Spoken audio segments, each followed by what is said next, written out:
have absolute immunity for official acts, but not for unofficial acts, sending the Trump appeal back to lower courts to determine what category his post-2020 election conduct falls in, further delaying his upcoming federal trial. There's political upheaval in France, a shift to the right after the first round of parliamentary elections. The final voting's this coming Sunday. If a party wins the majority, aside from French President Emmanuel Macron's centrist alliance, then the president would need to decide on a prime minister in that specific party. This is called cohabitation. The country's hard-right party, the National Rally, took major gains, this historic win coming out on top with about 33% of the vote. That's Fox's Alex Hogan. There's a potential Boeing plea deal being offered by the U.S. government in charges related to 2018 and 2019 Boeing MAX jet crashes overseas that killed 346 people. Victims' families have come out against the plea offer. On Wall Street, Boeing stock is up 1%, but the stock market is mixed. To start the second half of the year, the Dow is down 29 points. It was up 100 earlier. The Nasdaq's gaining 18. A cartoon sequel, the king of the box office, a third weekend in a row, Inside Out 2, with another $57 million in North America. The animated Pixar film Inside Out 2 has joined the $1 billion box office club and done it in record time. Hello. I'm anxiety. Where can I put my stuff? It becomes the first movie since last year's Barbie to earn $1 billion at the global box office. The film is the 11th animated movie to do it and did it faster than any of the previous ones. Tanya J. Powers, Fox News. A Quiet Place Day 1 debuted its second in theaters in the box office, $53 million. I'm Dave Anthony. This is Fox News.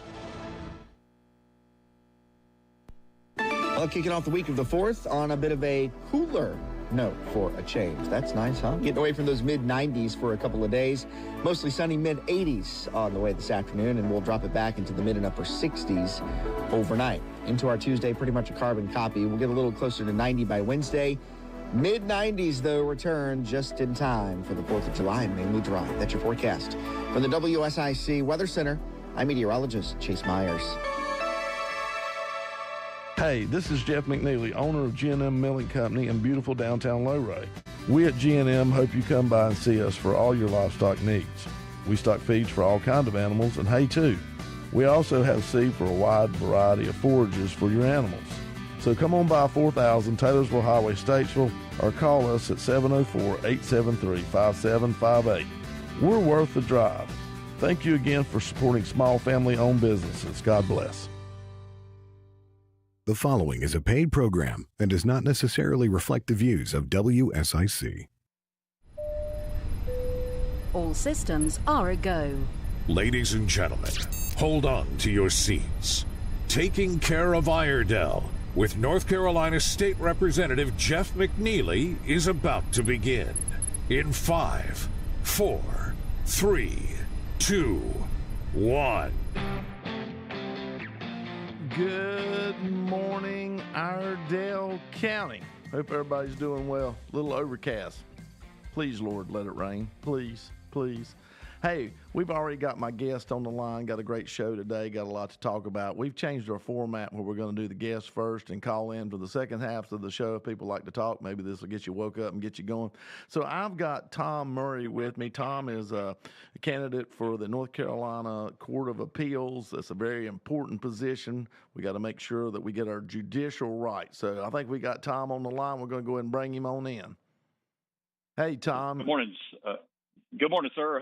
Glad to hear your voice. Good to hear your voice. Good to hear your voice. Now, I think I've had you on here before when you were thinking about running for Attorney General. Didn't we do a program a ways back? I'm trying to think. I was thinking we did. I know we've had a lot of conversations over the past few months, and I know we've got we've had a long relationship, Jeff, and I appreciate all you do for us at the state level. I don't remember being on the show. Maybe not. Maybe not. Well, congratulations. You've made the big time, in my opinion, anyway. So we'll see. We'll see what everybody else thinks about that. But anyway, hey, That's right. Tell us a little bit about who Tom Murray is, where you're from, family, experience, job-wise, what qualifies you? Tell us a little bit about you so my listeners can get to know you. I grew up the son of a Baptist preacher and a public school teacher. And so, when you grow up like that, you get a certain set of values about hard work and faith and family. And my wife and I have lived in North Carolina over 20 years. We've been married 20 years. We've got 3 kids. We got 1 daughter at Chapel Hill, 1 daughter at NC State, and we got a 10-year-old son who's going to be a 5th grader this year. And so, great family. My wife and I both met. We were pharmacists, and then I went back to law school at Campbell University when it was in Bowie's Creek. And so I graduated from law school. While I was in law school, I messed around and got elected to my town council when I was 28 years old. Got asked by some neighbors to run for office. Served a couple terms on my town council, and then got recruited to run for the North Carolina House when in a district drawn by Democrats against the Democrat incumbent. And we weren't sure we were going to all win, but we all did, and took back the majority for the first time since Reconstruction. Amen. Thank you. Since the mid-90s. Thank you. So I was that class. I was the majority maker, one of the majority makers, and thankfully the hard work that we put in has been carried on by folks like you to keep our taxes low, the business climate in our state right, and so after leaving elected office, I was in elected office about 10 years, basically most of my 30s. I went to go work for Chief Justice Mark Martin when he was Chief Justice, did that for 4 years. While I was in that role, I deployed to the Middle East. I'm a JAG in the North Carolina Army National Guard. Thank you, sir. Thank you for your service. And I tell you, outside of marrying my wife, joining the military is one of the best decisions I ever made. Good and deal. Once you go through a deployment like that, I came back and decided I needed to get back into the trenches, so to speak. And now I've been a prosecutor, an assistant district attorney ever since, handling felony drug crimes. Wow. Well, you've packed a lot into a short life there. So you've been a busy man. And hey, I appreciate your service to our country in the military, also through our state, serving in the General Assembly. You've got a heck of a resume, Tom. Military, been in the legislature, understand it from the town aspect, being town council. Nobody's bringing a book like you've got to lay out in front and show what all you've done in the life experience that I know of. And I think it's going to be well deployed experience to the Court of Appeals. The Court of Appeals is the court of last resort for 90% of the cases in the state of North Carolina. So once you have a trial at the trial level and the party that's unsuccessful appeals that to the Court of Appeals, most of the time, 90% of the time, that's where it stops. And so in 50% of those cases that go to the Court of Appeals are criminal appeals. So I think having prosecutorial experience is extremely important. I've tried a jury trial that involved a criminal conviction and done the work of a prosecutor with motions to suppress and all the mechanics that are involved in criminal justice. And I think that's good experience. And this year I have the fortune of being the chair of the criminal justice section for the North Carolina Bar Association. And so I'm getting really good, good crosstalk with criminal defense attorneys, prosecutors statewide about how we can improve the criminal justice system in our state. Well, and you may want to explain to the people, Court of Appeals, it's not really necessarily about hearing the case again as much as taking a look at the different aspects that went on during the trial, and did the lower court do their job and do the due diligence they needed to find this person usually guilty, because they wouldn't appeal if they weren't, or did the verdict. And now, is it a 3-person panel that does a Court of Appeals, or not every time, but all the time? Right. So okay. Tell us a little bit about the mechanics. Tell us a little bit about the mechanics. Absolutely. So there are 15 judges on the Court of Appeals that fit in 3-judge panels. And you are exactly right. The Court of Appeals, the purpose of the Court of Appeals is an error-correcting court. It is not a policy-setting court. It is not the final say on constitutional issues is generally the North Carolina Supreme Court. And so while the Court of Appeals might rule on certain constitutional issues, the final say in those matters is the North Carolina Supreme Court, and the Court of Appeals is bound by precedents by whatever the North Carolina Supreme Court says when it comes to the constitutional issues. So most of the cases that come through are criminal. It's like 50% of the cases are criminal justice, criminal conviction appeals, and the role of the Court of Appeals is to see if there's any errors in that court that would cause a reversible appeal on that criminal conviction. And so that's the main bread and butter of what the Court of Appeals does. And right now, the makeup on that court, is it like 10-5? What is it as far as conservatives versus liberal on there? It's an 11-4 court. 11-4. The 11-4 court.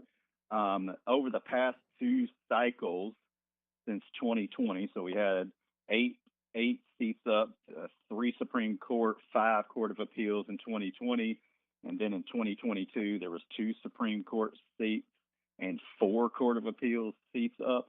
Over those 2 cycles, we've built a 5-2 conservative majority on the Supreme Court and an 11-4 majority on the Court of Appeals. And once we win these 4 races, there's 3 Court of Appeals seats up and 1 Supreme Court seat. It'll be 6-1 on the Supreme Court and 12-3 on the Court of Appeals. And why that's important is if the opposite of that happens at the Court of Appeals, if we're unsuccessful this cycle, we'll be back to basically a 50-50 Court of Appeals. And so I think the people of the state of North Carolina have shown that they want judges who are conservative and focused on the rule of law and defending the Constitution as written. Yeah, I mean, I think that's really critical. I think we're getting ready to go to a break. How much, it's about that time, Justin? Yeah, we're going to go to a hard break, got to pay some bills, and we'll be right back with Tom Murray running for North Carolina Court of Appeals. So hang with us, folks. On a bit of a cooler note for a change. That's nice, huh? Getting away from those mid-90s for a couple of days. Mostly sunny mid-80s on the way this afternoon, and we'll drop it back into the mid and upper 60s overnight. Into our Tuesday, pretty much a carbon copy. We'll get a little closer to 90 by Wednesday. Mid-90s, though, return just in time for the 4th of July and mainly dry. That's your forecast. From the WSIC Weather Center, I'm meteorologist Chase Myers. The WSIC app is available now wherever you get your apps, featuring local deals from great local businesses like Nina's Boutique. Here is your WSIC community calendar. Wednesday, July 3rd marks the annual Field of Flags Summer Celebration at Lowe's YMCA in Mooresville. This awe-inspiring event will have live music by Inspire, over 800 American flags, food trucks, and fireworks. The flags will be on display July 2nd through the 5th. On July 3rd, the Mooresville Lake Norman Exchange Club Field of Flags ceremony will be at 6 p.m. The Inspire concert, powered by Waves Entertainment, will begin at 7, with the fireworks spectacular brought to you by Randy Marion beginning at dark. We will see you on July 3rd at Lowe's YMCA in Mooresville for the Field of Flags Summer Celebration. Birkdale's Live Under the Oaks concert series continues on Friday. The Brett Milstead performance begins at 6 p.m. Kick back and relax on the green in front of the stage at Birkdale Village in Huntersville for the free Brett Milstead show on Friday night. On Saturday, the Mooresville Festival of Food Trucks offers 17 trucks from around the area and live music from local favorite unknown artists. Trucks will be located on both Broad and Main Streets from 5 to 8:30 p.m. Bring your chairs and friends to stroll, shop, and enjoy gourmet fare this Saturday in the downtown Mooresville Social District.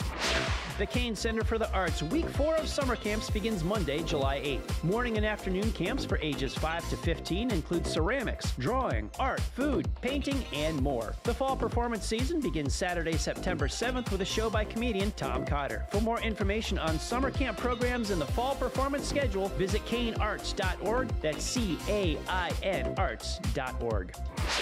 The Cookout Summer Shootout Series fills your need for speed each week at Charlotte Motor Speedway. The 10-race series Night 7 is on Tuesday, July 9th. Visit charlottemotorspeedway.com for tickets, details, and information.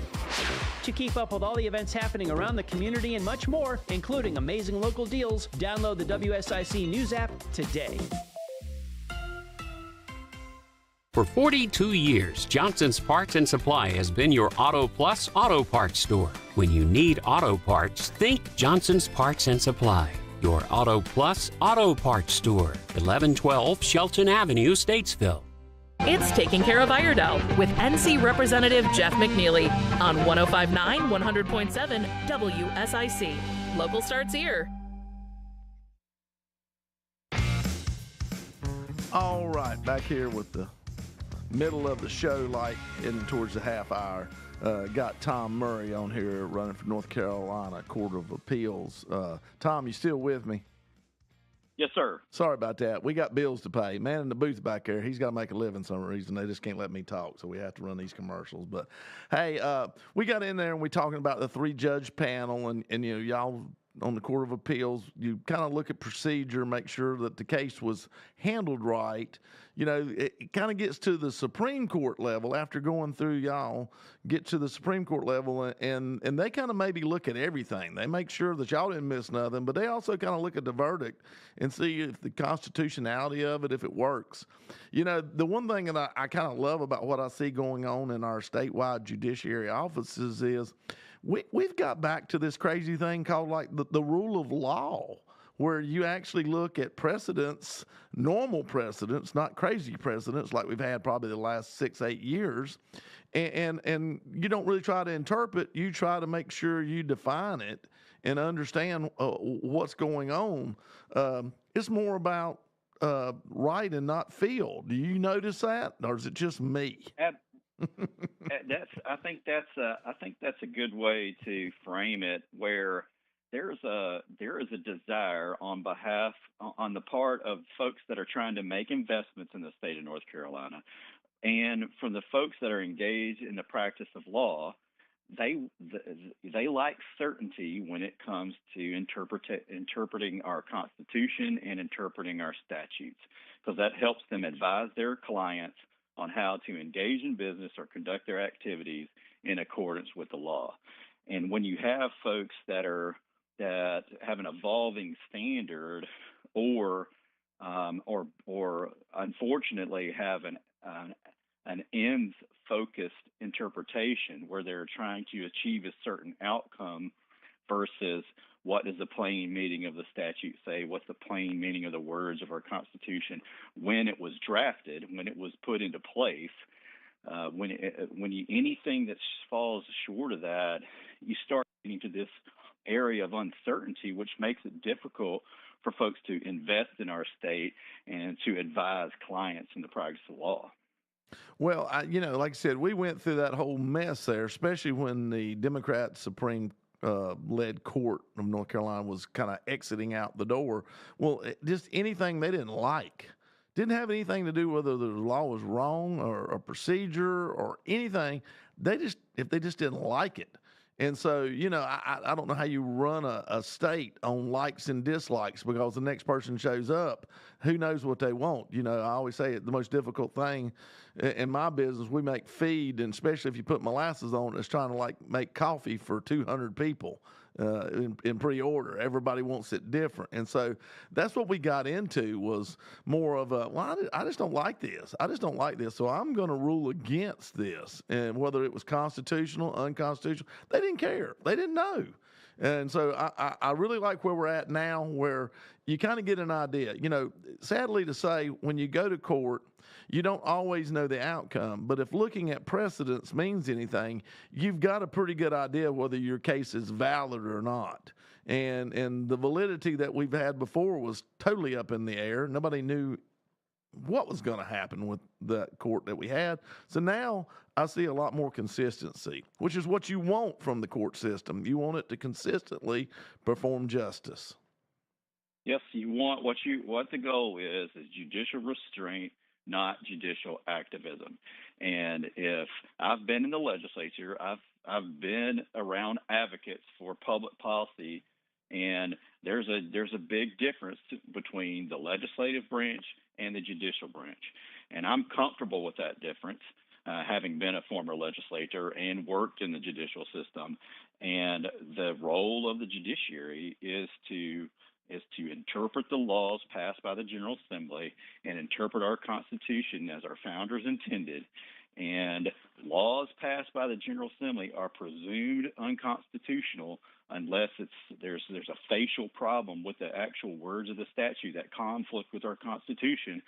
And if you're as good of a legislator as I know you are, Jeff, you work hard during the legislative process to avoid constitutional problems with your legislation.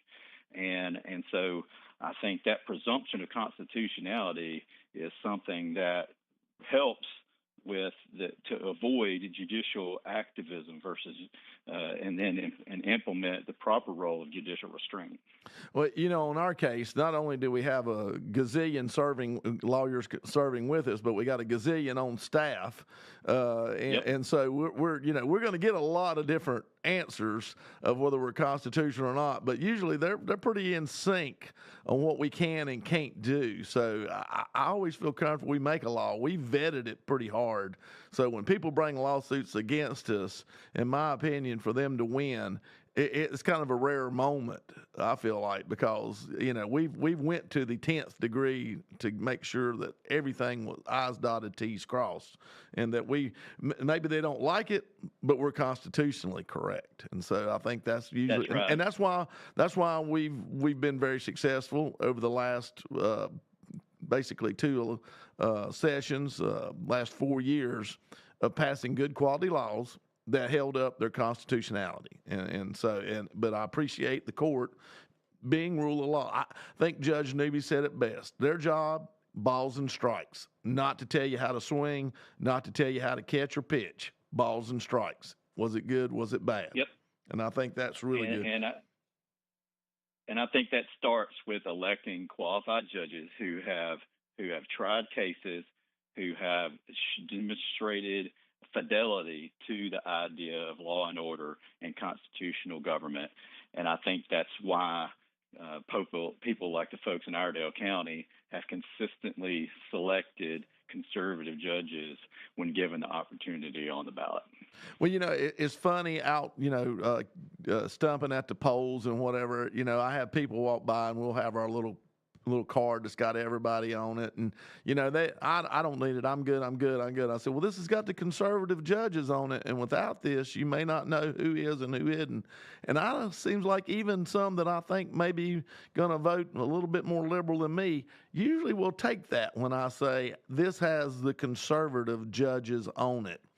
No matter how a lot of people's politics are, something about hearing the word conservative judges or justices, it pricks something in the back of the mind that says, that's what we need. That's what I want. That's right. And that's what right. you're bringing with your resume that you have. So, I think you're going to do well. I know you're going to do well in Iredell County, but I think you're going to do well in a lot of counties where it's a lot closer vote between the red and the blue, because we got to make sure we get the word out about all the life experience, all the resume that you have. I think that's going to be a great plus. I guess my real question, Tom, that I keep asking, and I always ask anybody that gets into any of these crazy games called politics and running to get elected, why? You seem like life's good, things are comfortable, you're going to get to watch your son play ball and grow up. Why does a man put himself out there like this? Why do you want to run for Court of Appeals? Well, I think when you start thinking about all the things you have going on and try to come up with a list of excuses why you shouldn't do it, if you flip that around, those are actually all the reasons why you should.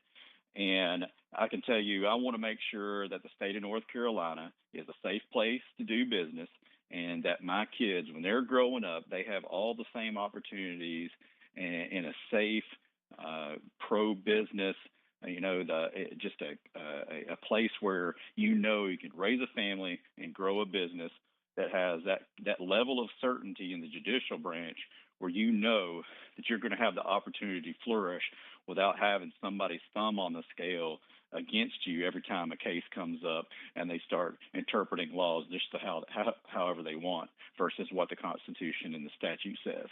And so my motivation is to make sure the state of North Carolina is one of the best places to do business and raise a family.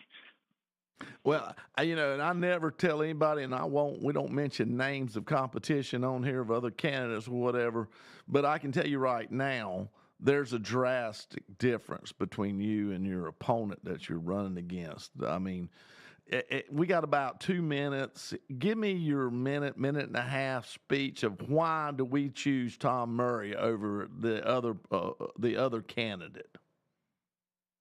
When it comes to electing judges for the North Carolina Court of Appeals, you want somebody that has the depth and breadth of experience that reflects what is needed in the state of North Carolina, and whether it's legislative experience, military experience, prosecutorial experience, and business experience. I've helped countless number of business owners over the years with various regulatory issues.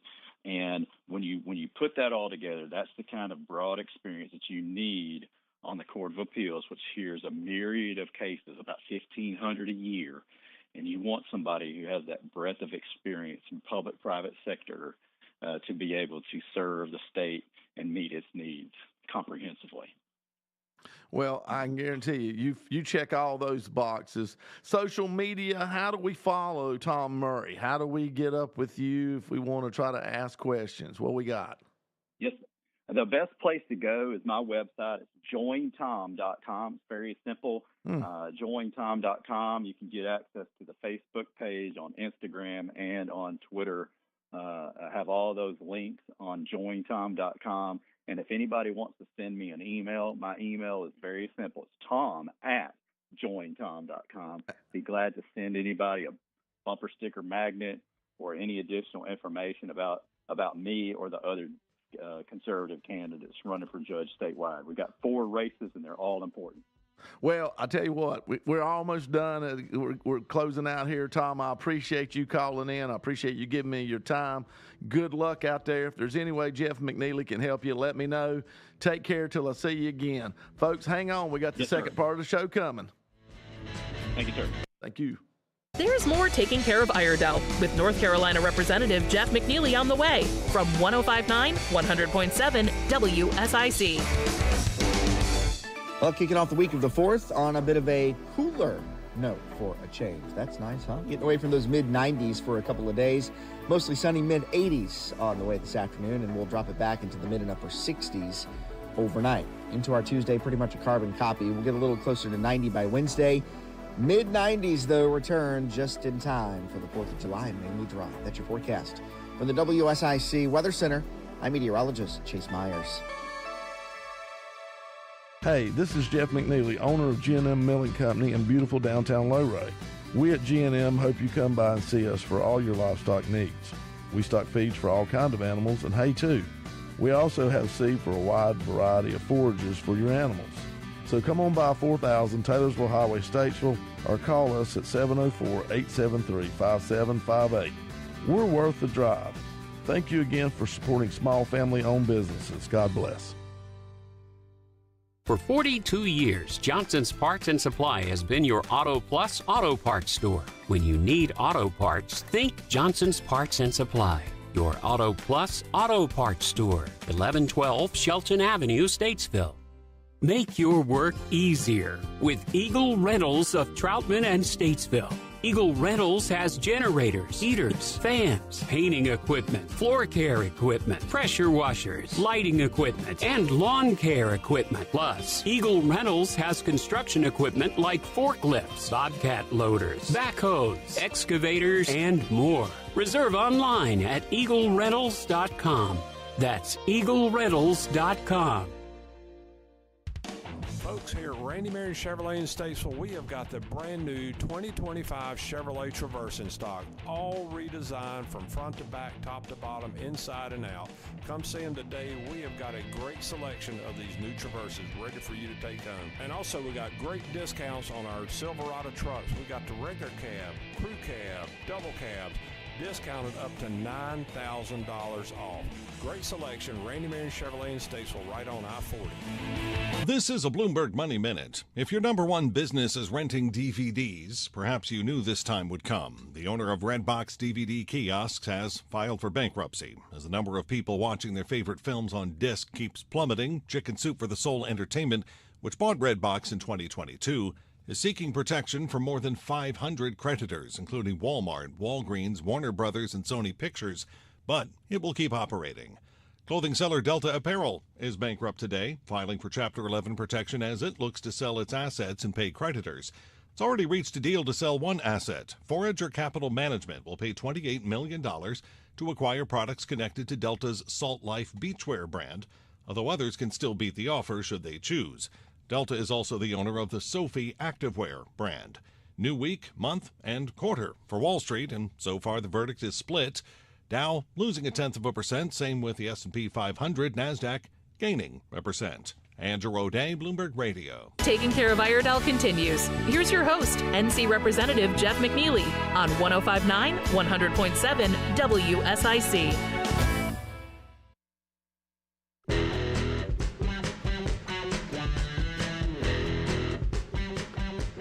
All right, back here for the second part of the show. If anybody would like to call in and talk, 844-788-3464. Give us a holler. We'd love to hear what you got on your mind.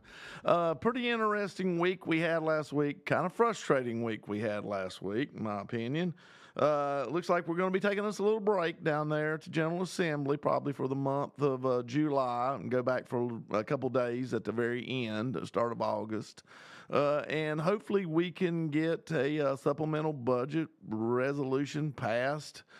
We have a little bit of money that we could spend. We're about $200 million apart. Actually, I think it even got less than that from what the House wanted to do and what the Senate wanted to do. And so because of that, we're just not progressing. I do feel like we will fund opportunity scholarships fully. I do feel like we will take care of child care. I feel a lot of things. Would I tell you to go to the bank on it? I don't know about that. I never seem to want to get real 100% guarantee on politics. Looks like maybe we have a caller. I don't know. I think Justin's talking to him right now, so we'll wait till he's ready to bring him on. See. Got a caller, Justin? All right, let's go ahead and bring him in and see who we got. Hey, this is Representative Jeff McNeely. Who we got? We got East Homer, Jeff. You know who you're talking to. Okay, yeah. How are you, sir? All right, I want to talk about the national election. It's pretty much obvious that both Trump and Biden have the nominations sewed up through primaries.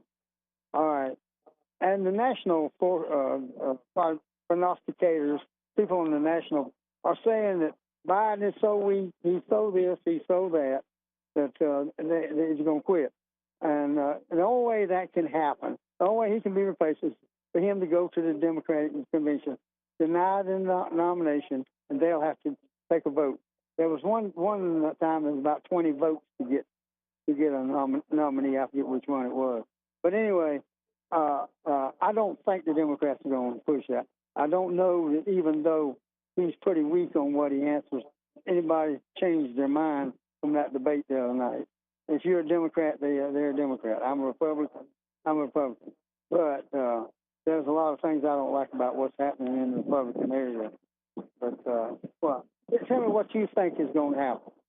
You know, that's the $64 question. And if you're old as me or older, you know what that means. But anyway, I don't know. I do know this. And that was the next thing I was going to bring up after I got into talking about kind of what we've done there this past week in Raleigh. I do not think Joe Biden has the mental or physical ability to lead the United States of America. Not now, and I don't think for sure he has it for the next 4 years. So I think the Democrats are going to have to do a lot of soul searching. I do think this. I don't think that Joe Biden is going to step down. And for whatever reason, I don't think Jill Biden won't seem to step down. And I'm going to be honest with you, I blame her for this. I would hope if my mental and physical abilities were as diminished as what we saw the other night on the stage, and I think they've been hiding it pretty good until then, and then it all came out, that I would want my wife to keep me at home. And so this shame on her for Joe Biden, whether you love him or hate him, served our country for 50 years in the Senate and the House, and you know, had actually a good record if you like liberalism. But he's going to be remembered now as the old feeble man who tried to run for president and didn't make it, and that's going to be his legacy, and that's kind of sad. That's kind of sad for him, folks. I know a lot of people don't care for him, but just think about it. If that was your husband or your father or whoever, you'd hate to see it go down like that. So the Democrats have got they've got a mess, and I don't know how they're going to fix it. In history, there's some people that's had some weak minds in one way. Strong. Take Albert Einstein, for instance. He couldn't remember where he lived at times, but yet he could work out theory of relativity and major problems like that. So, I mean, it's a matter of mannerism sometimes. Yeah, but I saw a person who struggled train of thought. It wasn't, I tell you what, my father suffered from Alzheimer's dementia, and up till about the last 6 or 8 months, he could read the paper. He could read it out loud. Matter of fact, that's how he liked to do it. But he couldn't tell you a thing it said. He had no idea what he really read. He didn't understand the comprehension of it. And I think that's a lot of what you see now. When there's a teleprompter in front of Joe Biden, I think he has the ability to read that. But when you ask him to have a train of thought on his own, he's struggling mightily. Right now, if I had a child, a young person in the military, man or woman, or my son or daughter, I would be in panic mode. Because I think all of our people out there across this whole world that are in opposition to the United States sees this moment right now. I look for China to step up. I look for North Korea to step up. I look for Putin and Russia to step up because they realize we are in a state of chaos here. We do not have a true leader right at this moment. We got people that are putting the input in. Joe Biden's not one of them. All right. Thank you, Jeff. That's my take. You're welcome. All right. We got another caller? Nope, off the line. All right. I'm not going to talk a whole lot more because it sounds like we do need to maybe get into the talk about the debate. I will tell you this. There's a lot of things that we have to do yet in we feel like taking care of. And actually, broadband, some issues with it are at play. So we've got to get back and we've got to settle that. There's about $1.5 billion worth of money we got to pull down from the federal government, and we've got to have our language right in a bill that we do to get it, and we did not get that passed. It was used a lot as leverage. And a lot of this goes back right now, the fundamental difference, the Senate large majority want to push forth medical marijuana, and the House doesn't even have half of its Republicans that wish to push it forward. So with that, it will not make to the floor. Unfortunately, yours truly had a really good bill that helped us regulate the hemp CBD industry, and it's kind of caught up in this medical marijuana deal, and we're leaving an excise tax on the table. We're leaving a lot of things on the table. It's not good what we've done, in my opinion. I'm very frustrated. I'm sure y'all are very frustrated. I kind of consider myself middle management, so that means I do what I need to do, and I try to represent us as well as I can. But I don't always have the last say, as some others do. So I kind of have to take it and work with it and do the best I can. And that's kind of where we're at now. So I'm trying like crazy to manipulate my hemp CBD bill to get it out away from the medical marijuana to see if it's still salvageable this session. I hope so. So we're not completely done, but we are taking a good break. And I guess maybe that's the best thing. Sometimes you just got to walk away when things aren't going like you want to. Just step back. Before I get into the debate, let me cover a few other things because I think the debate's going to take a little bit of time here. So we also did 3 overrides this past week, and I thought that was real important. And one of them was House Bill 198, which I helped work on, and that's your North Carolina Department of Transportation omnibus bill where we put everything we could about transportation in there. We also did one for the DMV. And the governor vetoed it. You know, there's talk out there that Roy Cooper may be one of the ones on the short list. If Biden has to be replaced, they may put him there. I want y'all to think about this, folks that are out there that think Roy Cooper's done a great job and he's presidentially worthy. he has vetoed more legislation in North Carolina than all of the other governors combined, and it's almost getting to the point it's twice as much. He's almost vetoed twice as much legislation as all the other governors combined in the history of our state.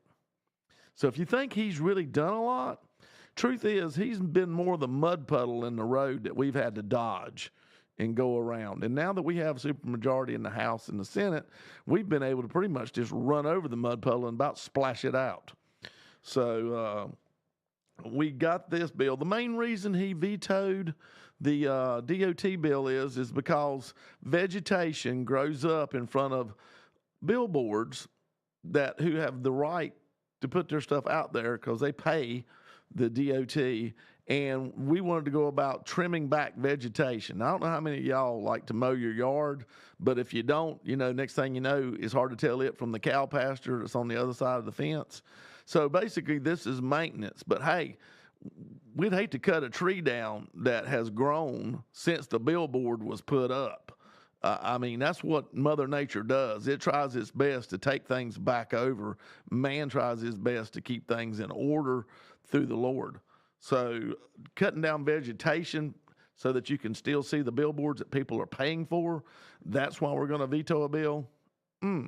I guess we're just going to veto it for whatever we like. Once again, we're kind of back to that Supreme Court thing we talked about when the Democrats are in control, where they basically just didn't like it, didn't have any real reason. They just didn't like it.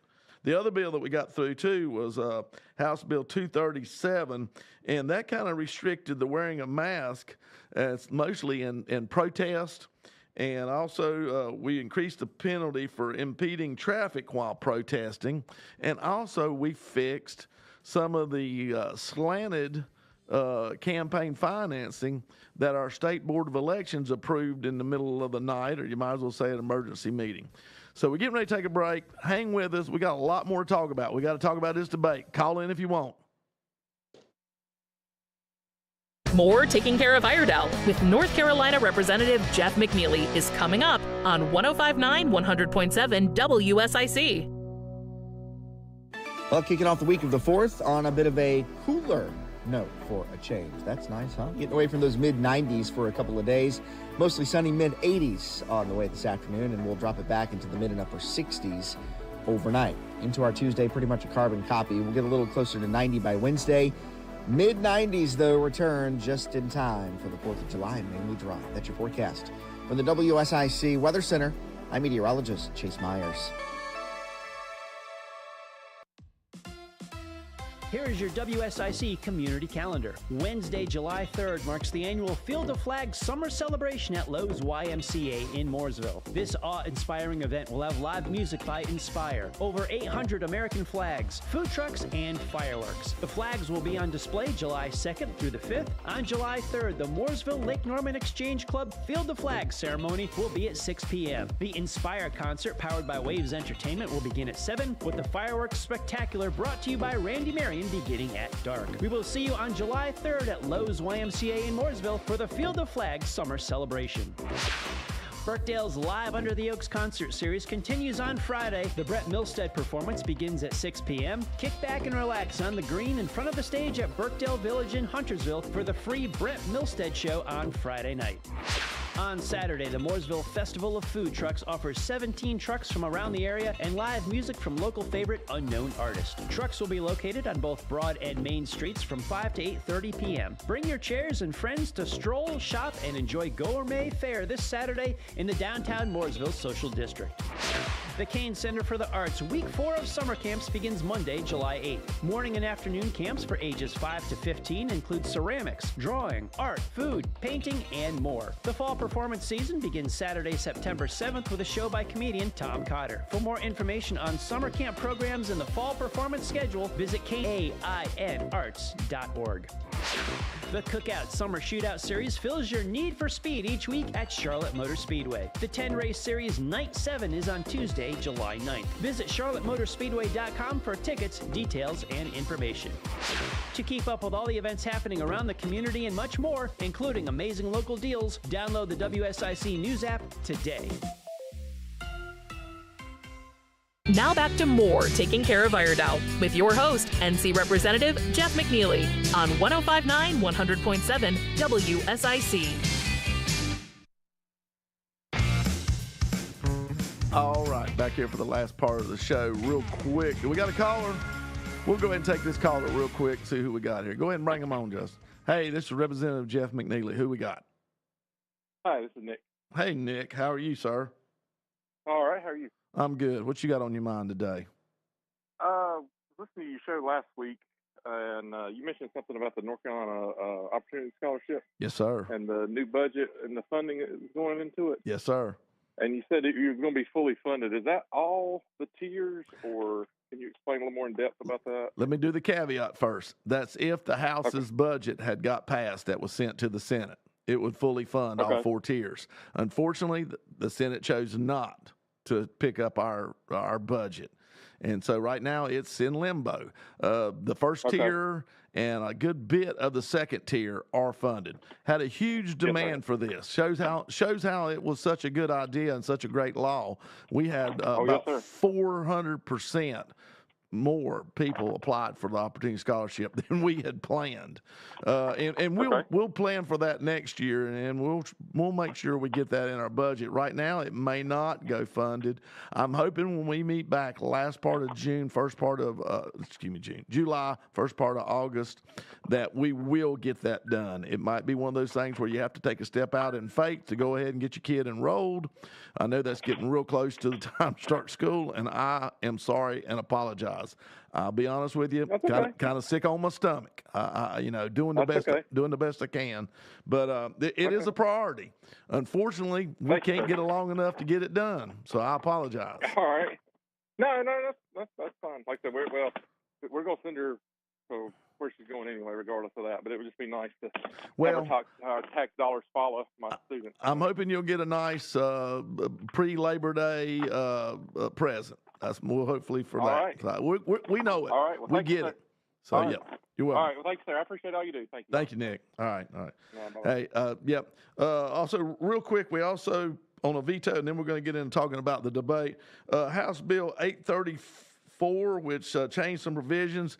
We made up a law called Raise the Age. And unfortunately, Raise the Age didn't quite work like we want. Gang members started going after younger and younger kids. So we had to change some of the provisions in it. And it's funny, the big argument we heard from the other side of the aisle was that you can't do this. They need this time because their brain doesn't fully develop until age 25. But it wasn't that long ago, a month or so ago, sometimes just a week ago, that they actually said that it's okay for a 10 or 12-year-old to decide what sex they want to be. But yet we can't penalize them for a crime they did till they're 25. I want you to think about the logic in that, folks. The lack of it, that is. Okay, let's jump in here. If anybody would like to call in and talk a little bit about the debate, we'll be glad to. But y'all, I've been noticing it. We've been seeing it. Like I said, Joe Biden, unfortunately, doesn't have the physical or the mental capability to be our commander-in-chief right now, let alone for the next 4 years. And you may love Donald Trump. You may hate Donald Trump. I'm not going to tell you Donald Trump had a great debate. But Joe Biden had such a poor showing that Donald Trump basically won by default. It was really hard to watch that, to watch Joe Biden get up there and struggle like he did. It brought back a lot of memories of my father with his Alzheimer's and dementia. And it's a cruel disease. Just know that. It's a cruel disease. And rich, poor, black, white, purple, whatever, it doesn't matter. It attacks all. And as the family, to put somebody out there like that on display, that to me is bordering on the lines of despicable. Understand the disease, accept the disease, and work with it and try to make them as enjoyable as they can in their last years as they struggle with reality. But we watched somebody that couldn't put sentences together, couldn't get the terms of the ideas. Now they'll tell you, oh, well, he kind of righted himself about halfway, 2/3 through it, and he got good. No, he got a little better. Evidently, they must have touched on something that the mind brought back to his memory. It never got good. It just got better because it was as worse as it could be that first 30, 45 minutes that I could imagine. And here's the thing, like I said just a little bit ago earlier in this, my father had this disease, and he could read the paper, and he read it out loud a lot. Matter of fact, if you rode down the road, he read every sign. He said it out loud when he read it, and when he read the signs. It was, you kind of had to chuckle. You couldn't let it get under your skin or you knew it was going to happen. So he could read. The ability to read with him never really left him. The comprehension of what he read left him. And so, I can tell you a funny story a little bit about my dad. Phil Redmond, our past sheriff, great man, good person, great sheriff, has a store up in North Iredell. My father has known Phil Redmond all of Phil's life. Dad was a lot older than Phil, and even some a kid. And we go by his store, and like I said, folks, remember, they're not crazy. They just can't remember or get the words out or form them. It's kind of all trapped in there. And I said, he said, Phil's, I think it's Phil's Supermart up there, or Fastmart. I can't remember the name of it now. And I said, do you know who runs that store? And he said, yeah, Phil. And so he can read. And I said, well, what does Phil do? I wanted him to tell me, he was the sheriff at that time. And Dad goes, well, I guess he runs that store. He's not wrong on either one of those answers, but I could tell it wasn't because he could remember. It was the logic that he put forth. And that was probably about 3 or 4 years before the end. So it like I said, you kind of got to smile and just know it's tough. It's really tough. But I don't know what the Democrat Party's going to do.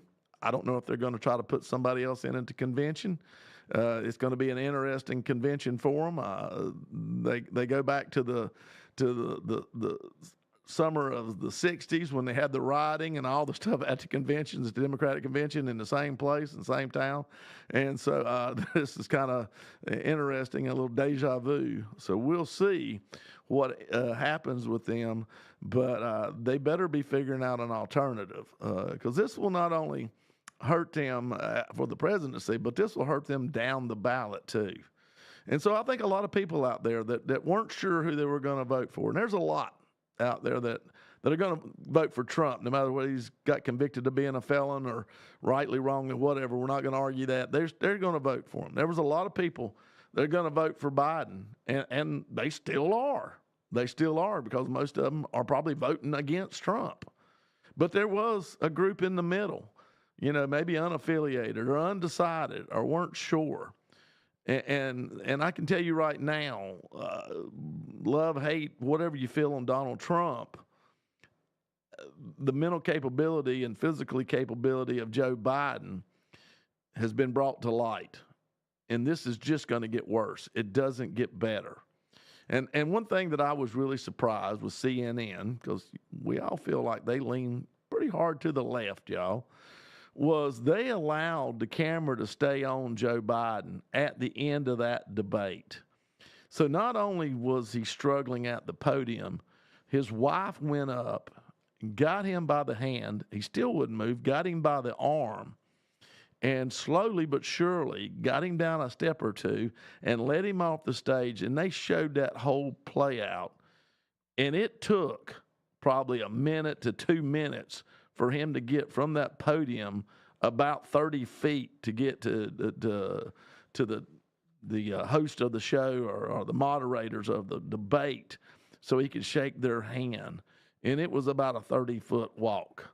And so not only did he struggle, like I said, mentally in front of us, but he showed the physical frailty as he walked off the stage, and they allowed that to be seen. And I was really kind of surprised, but I'm glad they did, because it shows we love our older generation, but we've got to respect them and protect them we're not doing that with Joe Biden. We're basically taking him out like a trained pony, and the pony's forgot the tricks that he's supposed to do, and it's cruel and it's sad. So people are going to have to make decisions. They're going to have to figure out who they're going to vote for. But it's not a good choice right now, I don't believe, if you're progressive. I don't think. And they probably hurt themselves by not having any primaries at all. And they did that on purpose because they didn't want to put Joe through it, because it knew it would show these problems and wear him down and just be that much more harder to get him elected. And I'll be surprised if Donald Trump wants to debate come September. I'll be surprised if Joe Biden wants to debate his team. But they may think they've got no choice.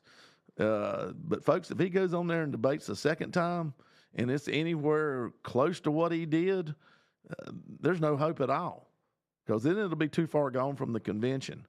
So they've got a lot of work to do over on the other side. And, you know, I think we should thank Joe Biden if that's what you want to do. But I think his time has come and his time is gone. So that's where I'm at. We got just a few seconds left in the show.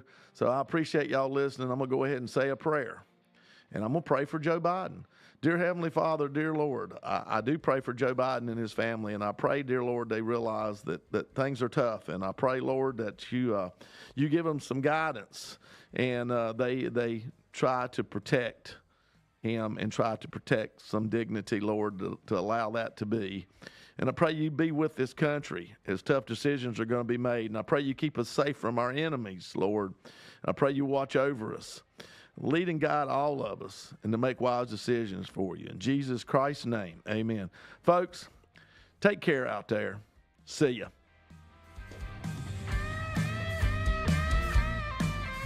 You've been listening to North Carolina Representative Jeff McNeely. Join Jeff again next Monday morning at 11:05 for Taking Care of Iredell on News Talk WSIC. Serving you better than ever before. 105.9, 100.7 WSIC.